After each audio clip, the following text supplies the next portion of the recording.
જામનગર મહાનગરપાલિકા ચૂંટણી સમયે પોલીસની મોટી કાર્યવાહી। મહાનગરપાલિકાના બે પૂર્વ વિપક્ષના નેતા સામે પોલીસની કાર્યવાહી। બે ગુનાઓ નોંધાયા। અસામાજિક તત્વો સામે પોલીસની કડક કાર્યવાહી। તાજેતરમાં થયેલી મારામારી અને ફાયરિંગની ઘટનાને પગલે પોલીસ એક્શન મોડમાં આવી છે। શહેરના સંવેદનશીલ પટનીવાડ અને આસપાસના વિસ્તારોમાં સક્રિય ગેંગને નિશાન બનાવવામાં આવી છે।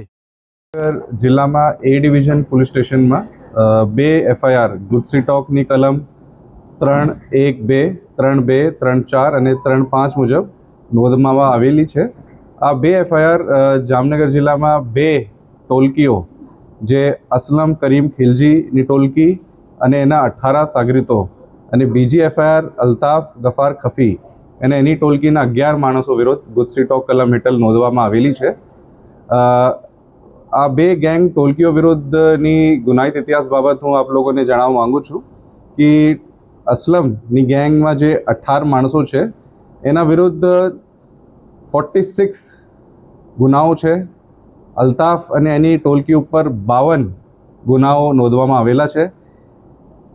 ગંભીર ગુનાઓની હિસ્ટ્રી જેમાં ખૂનની કોશિશ, બલાત્કાર, આર્મ્સ એક્ટ, લેન્ડ ગ્રેબિંગ, જાનથી મારી નાખવાની ધમકી, ધાડ પાડવાની તૈયારી, ફાયરિંગ, એટ્રોસિટી, ઘરફોડ, પ્રોહિબિશન, નાર્કોટિક્સ અને એવા ગુનાઓની હિસ્ટ્રીવાળી ટોલકી જે છેલ્લા 3 મહિનામાં પણ એ લોકો એકબીજા ઉપર અને સામાન્ય નાગરિકો ઉપર 307ના ગુનાઓ અને સિક્કા પોલીસ સ્ટેશનમાં એક અઠવાડિયા પહેલાં ફાયરિંગ અને 307ના ગુનાઓ જો દાખલ થયા છે। એ પ્રકારની હિસ્ટ્રીને જે બે ટોલકી વિરુદ્ધ છે એના વિરુદ્ધ એના ગુનાઓને ધ્યાનમાં રાખતા અને એના જો ગેંગ મેમ્બર્સ છે એના વિરુદ્ધ અમે એક બે ફરિયાદ સિટી એ ડિવિઝનમાં આજે નોંધવામાં આવેલી છે।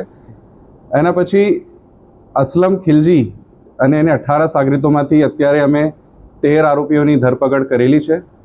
5 આરોપીની ધરપકડ કરવાની બાકી છે। અલ્તાફ ગફાર ખફીની 11 લોકોની જે ટોલકી વિરુદ્ધ અમે ગુના દાખલ કર્યું છે એમાંથી 8 આરોપીઓ અત્યારે જેલમાં છે જે ફાયરિંગ અને 307ના ગુનામાં આરોપી છે। અને સાથ એક આરોપીને અમે આજે અરેસ્ટ કર્યું છે અને 2 બાકી છે। સાથે સાથ આ તપાસ દરમિયાન તપાસ ડીવાયએસપી સિટી જયવીર ઝાલા દ્વારા કરવામાં આવશે। આ તપાસમાં અન્ય કોઈ ગેંગ મેમ્બર, અન્ય કોઈ માણસ એની મદદ સગવડ કરતા આપતા હોય એની પણ અમે એની ધરપકડ કરશું।